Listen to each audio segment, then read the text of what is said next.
Welcome back to Mewni Mayhem on the Roundtable. I'm your host, AwestruckVox. And my name is Tom. And we're here to review the second half of Star vs. Evil Season 5, Episode 6, Stranger Danger, in which Star finally meets the Queen of Darkness, Eclipsa Butterfly. And I really enjoyed this episode. This had a lot of great scenery, imagery, the music, just Eclipsa, the vibe she gave off, her personality, everything about this episode was pretty solid. And I really enjoyed the note this episode ended off on. So do you have any initial thoughts before we get into the overall plot? It seemed like it went by really fast. Yeah. Which is usually a good thing. Yeah. And I do have one complaint about this episode before we actually go into it. And it's that we never actually see Eclipsa being freed from the crystal. Granted, we did see it being cracked, but, I feel like, again, it's kind of like how yesterday kind of glossed over.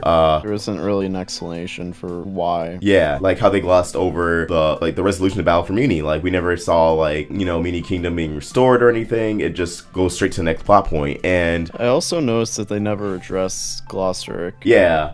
They're just like, oh, this is what it is. And it's like they never actually acknowledge it. Yeah, and on one hand, I appreciate that they're trying to, forward the development of all these characters and the plot. But again, there are moments that, that are important to see. Like, the fact that the Magical High Commission just showed up in the garden, they already knew Eclipsa was freed. There's no build up to it. And, it doesn't ruin the episode. And it's not inherently a bad thing, but it is okay, what the hell? Why aren't we getting these scenes, the setup? Because I feel like setup is pretty important to execution. And I am glad they have faith in the audience, connect on what's going on. We saw the crystal crack at the end of Toffee, so, we knew this was coming, but I feel like just jumping into it wasn't the best of ideas. Yeah. So as the episode begins, Star is trying to feed Glosseric pudding, and Glosseric keeps saying Globgorb ever since he got resurrected, and I feel like that means something. I know it just sounds goofy, but I feel like, yeah. It means I'm in great pain, help me. Yeah, maybe if it means something like wubba lubba dub dub, or I feel like it's important. What he's saying is something that's actually helpful. It's not just a meme. Yeah. Also, I like that his bib was saying "mommy's little monster." But yeah, Glosseric starts walking him on a leash because he's not mentally there. He's acting like kind of a dog.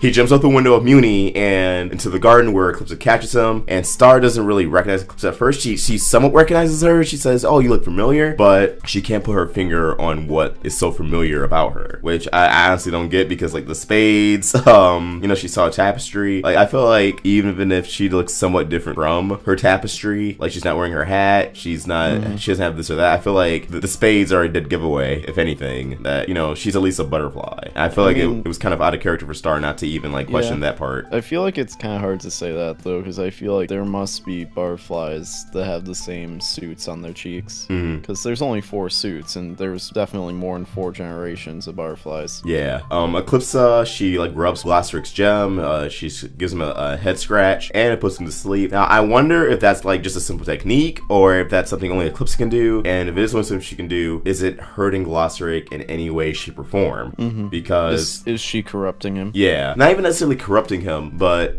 some kind of negative consequence. Kind of like how Moon now has, her purple arm. I wonder if it's something similar to that. They're talking, they're having a good time. Eclipsa has a giant bucket of Snookers, her favorite candy ever. When the Magical High Commission shows up, they arrest Eclipsa. And again, I feel like this happened way too fast. On one hand, I get the fact that okay, having the episode open up with Star, meaning Eclipsa, is probably a lot more interesting, getting right to the point than opening up with looking at Crystal and seeing Eclipsa was gone. But even if they had a scene just at the end of Son of a Hoodie or Rest in Pudding, just showing Eclipsa's crystal is shattered and she's gone or something, just something like that would have been some sort of a B plot. Yeah, just a little bit of setup would have been better.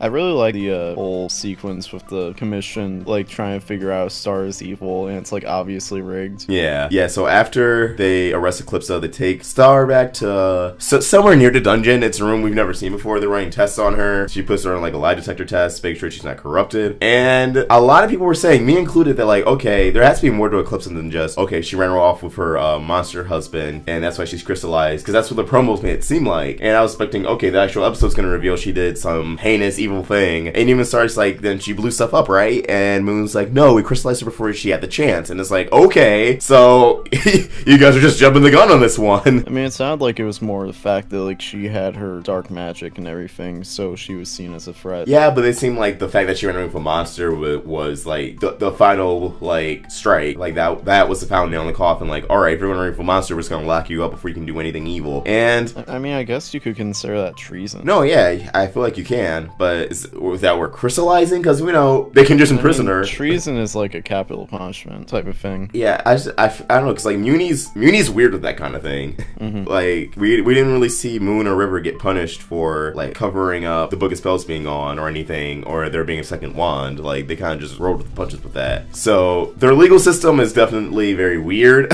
And I feel like the crystallization thing was more of a high commission thing than like an actual Mewni law thing. Like again, they I guess. Like it just seems like they were really jumping the gun, especially since she was a queen. We were introduced to the Magic High Commission's monkey in this episode as well, who picks fleas out of Star's hair, asking if they're evil fleas, and he's like, nope, they're just normal fleas. Well, he monkey noises that, but you get what I mean.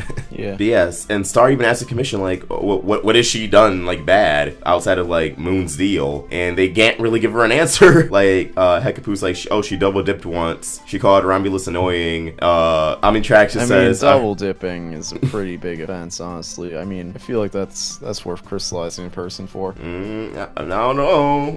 I mean, in the ranch, I don't know. Yeah, maybe if it was like corn dip, because I know Mewni takes her corn very seriously, but who knows? Omnitrax claims that she's Episcopalian. Or something like that. I don't think it was Episcopalian, but it was like some sort of Epalian. Oh yeah, I like how Romulus is like, I heard she ate babies, and Hecapo's like, that wasn't Eclipsa, that was Bobipsa. Yeah, the baby-eating barbarian. I feel like the High Commission is like getting better. What do you mean? Like they're just more enjoyable to watch this season. I mean, I enjoyed them last season just because like I felt like they were a big deal. I was just kind of like, this is a thing that's happening, but now it's like actually entertaining for me.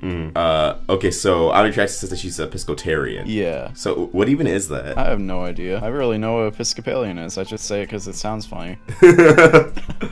So Moon has a heart-to-heart with Star, and she's like, you're very capable, and Eclipsa, I thought she was nice at first too, which she did in Moon the End. Honestly, like, she doesn't seem so evil, but then she realized herself, because her arm. I think it's just that like Eclipsa is very manipulative, so like they see her as dangerous for that reason. Because like Moon said, like, I know you want to give her the benefit of the doubt, but if you find out for yourself by the time you actually realize that she's a threat, then it'll be too late. Yeah, but I don't know, because as Star points out when she's calling everybody out, like, Moon was the one who went to Eclipsa and who was the one who made the deal. Like, Eclipsa didn't persuade her or anything. Eclipsa was just like, okay, I'll do this for my freedom. But again, it's not like, I feel like that would have been a lot more dangerous if Eclipsa was crystallized for a better reason than she ran off with a monster and she has dark magic.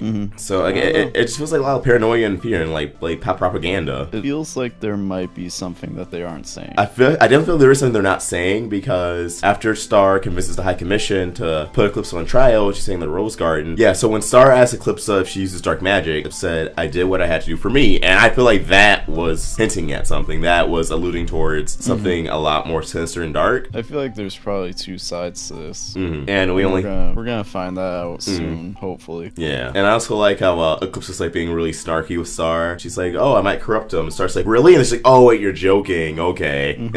Their dynamic is just really fun to watch. Or like when she was like, are you in my head right now? And she was like, no, but if I was, I wouldn't tell you. Yeah. I feel like Eclipsa's trial may actually be an arc, but I think we gotta wait to see, just because we know there's an episode coming up called like Trial by Squire, but we don't know if any of that has to deal with like Eclipsa directly, or is that in this bomb or? Yes. Oh, okay. How do you see this playing out? Like, do you think this will be an arc? Do you think this will just be like a follow-up episode, or because it really seems like they're gonna take their time with it? I mean, it seems like the way that they're doing the episodes is like doing like a plot-heavy episode, then doing like a world-building one-off episode. So I can't really see it being an arc. It might be. I feel like it'll be like one episode. Well, yeah, like her trial herself will be like an episode. I'm talking about like episodes leading up to it, or do you think they're just gonna go directly to it? I mean, I feel like there are probably gonna be episodes between now and then to like build up to it, like talk about it. Yeah, or maybe not even talk about it, but like maybe reference it, because I'm expecting like the next episode to have nothing to do with any of this. Oh yeah, it won't, but I was just wondering, because I feel like it'd be interesting if they're trying to like gather evidence against Eclipsa for her trial, like in an upcoming episode, and we learn some stuff, but not like too much. It feels like they're definitely dancing around Mewni's history when it comes to Eclipsa, just kind of like how they were for Toffee. So I'm very, very enthusiastic to see like where this is gonna go. I do think Eclipsa will be freed. Like, I think she'll be innocent at the end of her trial, and then maybe from there on, they'll have some kind of not betrayal, but a twist with her when she's proven innocent. And there's also another line that really interested me, that had me like raise my eyebrow, was when Star's talking to her in the garden, she's like, oh, you have a hot date tonight? And she says something like that, but that's before she got taken in. So I wonder if that has to do with her husband, because she is wearing her wedding ring when she's free. That is a thing. Yeah. So, and you know, it makes you wonder, like, where is Eclipsa's husband? Like, what is he doing? Is he, like, what's his role? I mean, he's probably dead. See, that's the thing. Is, like, I don't know. We don't know how long monsters live, or like how long a lifespan is due to a race. I mean, I feel like it's pretty safe to say he's probably dead, just based on the fact that like Eclipsa was crystallized for a really long time. I mean, she was crystallized for like a few hundred years, and I feel like, again, like with Star's timeline, not Star's timeline, but like with how species age and Star, I feel like it varies, that may not actually be so long, but I guess we'll see. Maybe. And who knows? Like, I find it interesting that like they would crystallize her, but not her husband, like not the monster. Like, I feel like something has had to happen to him, because I don't see. They might have killed him. Yeah. So like, I hope they give us an answer to that. Yeah, like she was probably going to like resurrect him or something like that. Yeah, I don't know how long they can drag out this whole Glossric is like mindless practical pet thing, just because I feel like that can get really old really quickly. Like, it definitely will. Like by the end of this episode, I was really like kind of over it, but luckily they didn't like play it up too much. So I feel like it's probably gonna go on for too long. Yeah. But do you have any closing thoughts? Again, I really enjoyed this one. Like my only problem again was like the pacing. They jumped into it way too fast. There's no proper setup, and like even if you binge this, it's, like it just feels very jarring. Yeah, it was a lot all at once. Yeah, but like I think if this episode just had like 3 extra more minutes, again, just like set things up, like an opening scene, that would have like fixed all my problems with it. Yeah, I think it was definitely a we have a lot of things we want to get to in this episode, and they just didn't have the time. Yeah, but overall, it was like definitely one of my favorites of the season, just because everything about it, like the writing was great, the character interactions, the voice acting, the music. It's this show has come like a really long way. Definitely.